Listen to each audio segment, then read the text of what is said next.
Guess who's back? Back again. Guess who's back? Guess who's back? Guess who's back?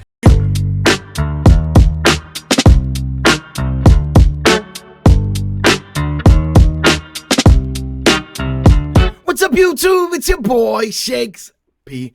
Keeping it 100. Y'all already know how we do here, man. If you're new to the channel, please smash that subscribe button. Click that post notification bell. Make sure to like, share, and comment down below. Right now, we're going to jump into a reaction. For those that don't know, the Beatles are my favorite group.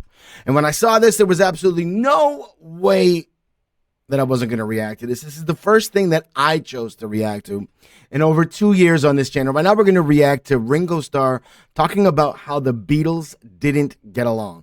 This is a 10-minute video. I'm not 9-minute video. I'm not really too sure the direction it's going to go and if it's going to really get into it. I'm hoping that it does. But regardless, without further ado, hesitation, and all that good stuff, Ringo Starr, the Beatles. Man, I'm looking forward to this. It is on you. Let's go.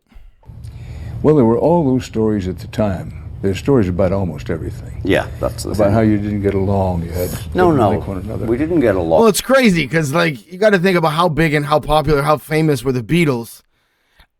This is way before social media and the internet, but everything was documented.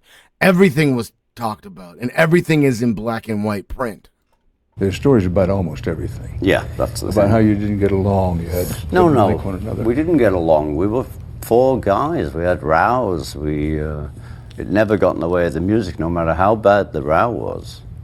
Once the counting, we all gave our best, and that was a little later too, which I think is a natural thing. You know, suddenly we've got lives, and I've got children, and you know the effort that we put in, because we worked really hard, was starting to pale a little, you know. And, you know, we always thank Paul to this day.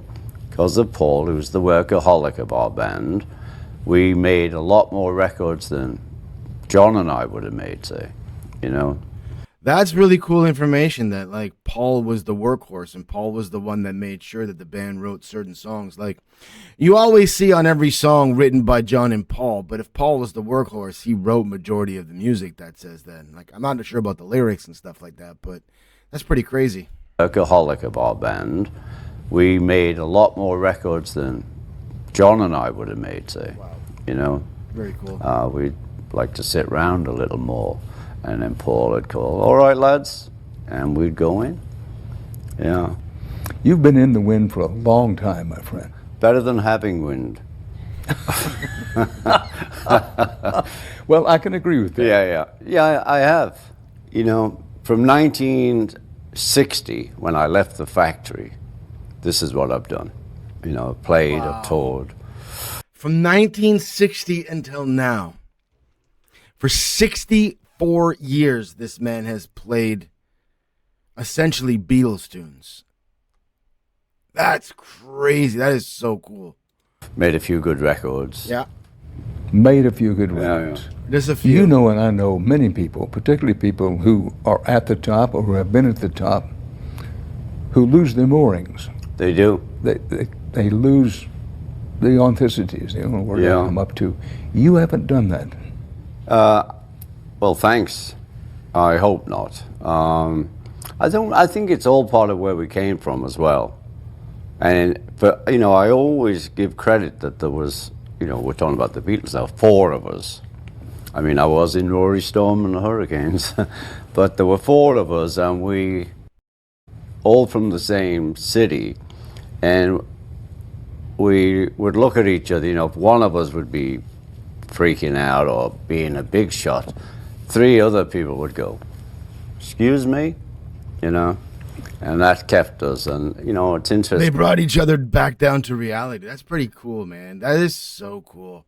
Because the time we met Elvis, I really thought, how sad he's on his own. And he had all those people around, but he was on his own. I had 3 great mates. Wow, that's pretty well cool. enough of it here. Wow. But you mentioned earlier you had a God-given gift. Yeah. Time. How much of it is a God-given gift, and how much of it is all those hours you spent practicing? I didn't. I hate practicing. I hate sitting there. I tried it when I first got the kit upstairs in the back room, you know, all those movies that were made. And it was the most boring thing ever. I did all my learning with other musicians, other bands. I was lucky because there were a lot of us around, and we weren't all great players. We were all learning, so I learned everything with everyone else at that time. This is in Liverpool. When In Liverpool, yeah. But I was lucky in the factory. The guy who lived next door to me in the street worked in the factory, and he was Eddie Miles, a great guitarist. He's just one of those guys, picked it up, can play anything, you know. And my best friend, Roy, made a tea-chest bass, and I had a snare drum and brushes, and we used to play to the men at lunchtime in the basement. And that's how I started. And now I'm talking to you. You mentioned taking risks. Yeah. That we take Very risks cool. in life. It's no good looking So back and cool. saying, might have, could have, should have taken Yeah, this yeah. road or that road. Gone. But you took a big risk. You were playing with the Hurricanes, I was. and you got a chance to go with this Beatles group. Yeah, I know. But the Hurricanes were bigger at the moment. They were, but I loved, from Germany where we met, really. We were playing Rory and the Hurricanes, and the Beatles were playing different clubs than the guy Koshmi, who owned both of them, put us on the same club. And I loved John, Paul, and George. I just loved that front line. And, you know, we would do at the weekend 12 hours between us. And I'd be there for the last gig, you know, just sitting there watching the front line, requesting songs. So he was requesting songs sitting in the bar before the Beatles were the Beatles, and they were called the Front Line. And he was a fan of them while he was in Germany, playing in Germany. That's so cool.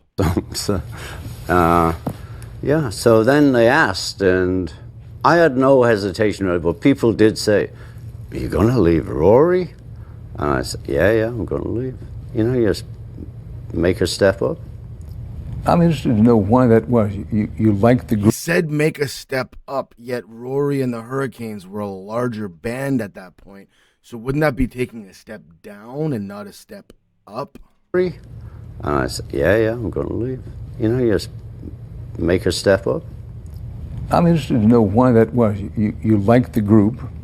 I did. I You loved liked the music. Yeah, they were great players. They were you know, Rory was a showman, and we were players, and we had a guitarist called Johnny Guitar who was great, but that was about it, really. But we were big in Liverpool, and I just loved them. So, you know, the thing Brian called it was a Wednesday. He said, "Would you join the band?" I said, "Sure." I said, "When?" He said, "Oh, tonight." I said, "No, I can come Saturday because they've got to get another drummer." Because, you know, we're all playing the same songs. Well, let's go back for a minute. Even before the Hurricanes, you heard Lightning Hopkins, you heard Ernest Tubb, you heard Hank Williams. Hank Williams, all of those. Did you hear other drummers? For example, Gene Krupa was a big drummer. I went to see, I think it was the Glenn Miller story. Gene Krupa was actually in it. Yeah. But people always ask me, oh, what about those drummers and those records? I never listened to the drummer. I listened to the whole thing. You know, there was an Al Green track called I'm a Ram, and the guy hit the hi-hat, boom, boom, boom, psst. It's like magic to me. And I remember I remember those moments. We're sitting with Klaus Bormann in this apartment we have in London, and so that did. But Al Jackson, yes, I know the names, and they played on great records, but it wasn't like I was listening for the drums. Well, looking back over your career, you've had it all. You've had a great solo career, still touring with your own band in which you put the band forward. I was there last night when you performed, and frankly, a little surprising, but very impressive. You don't put yourself forward. You put the band forward, the whole band. I love to be in a band. I'm a band guy. You're a band guy. Now, and a drummer. Now help me, remember, I'm not a musician. Yeah. But do you think of yourself as a sideman, or is the drummer in a special category? You have the star, the centerpiece. Well, because of the Beatles and that, you know, I'm I am the guy. It's Ringo and the All-Stars. Right. But I play with all these other guys. They play for me. And it sort of worked out since 1980. Now it'll be 30 years I've been doing this part of my life. Next year, when I put the first Ringo and the All-Stars band together, which came about, how crazy, some guy, promoter, Pepsi had got to him and say, you know, we'd like Ringo to do a tour, that we'll support him. Who got to my lawyer, who called me out of the blue. And I thought, well, yeah. Out of the blue, they want to do some work with him. 30 years later, he's still doing the same work. Okay. And I phoned, you know, it was quite a big band because I just opened in those days the phone book and called all these Dr. John, Joe Walsh, Billy Preston, Clarence. I thought that'd be good. I had big Clarence to bump up against. And Nils and Levon. I was so insecure, though I'd said yes. There were three drummers. I was in the middle. Jim Keltler, my hero from LA drummer, was on this side, and Levon Helm was on this side. Wow. And we were just all boogieing away. It's very good.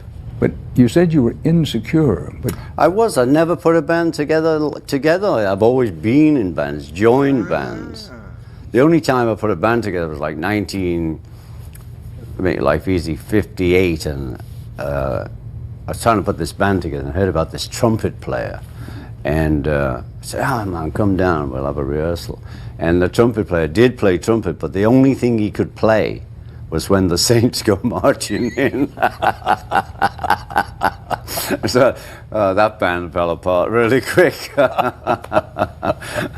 So, you know, it's good. Life is good. There you have it, ladies and gentlemen, boys and girls, children of all ages. That was Ringo Starr talking about the Beatles. Comment down below your favorite moments of the Beatles, your favorite songs of the Beatles. Let's keep Beatlemania going. Let's keep the talk alive, the Beatle buzz alive, and just I'm gonna be doing Beatle reactions once a week. Let me know what you guys want me to react to and stuff, man. It's so cool seeing this. You read the documentaries, but you don't know how much is true. But seeing Ringo actually talk about certain things turns it from is it true to, well, now it's just coming from the source's mouth, giving his stories and insight. And I love the fact that these things are around because, like, it's unfortunate, but there's only two left with George and John not here, and the two, like Ringo and Paul, not being so young, that the more footage that they have, the longer that the fire's going to keep burning. And let's keep the fire burning. So I'm going to be doing so many Beatles reactions on this channel coming up. Let me know what you guys want. YouTube, y'all already know what it is at this point, man. Y'all know how I do over here. I keep it 100. I keep it absolutely 100% with y'all. If you're new to the channel, please smash that subscribe button. Click that post notification bell. Make sure to like, share, and comment down below. Hit me up in the comments. Let me know songs, artists, things you want me to react to. I got you, but we'll put it on the list. I say it all the time because it's true. Everything we react to on this channel is what you requested, so keep on requesting, and I will keep on reacting to your requests. As always, in the description is the link to what we're reacting to. Not even going to ask you if you like it. Click that link in the description. Go subscribe over to the channel. Comment your Beatles songs, interviews, whatever it is that you guys want me to react to, Beatles related, on the channel. It is your boy, Shakespeare. Keeping it 100, and I'm out. Peace. Guess who's back? Back again. Guess who's back? Guess who's back? Guess who's back?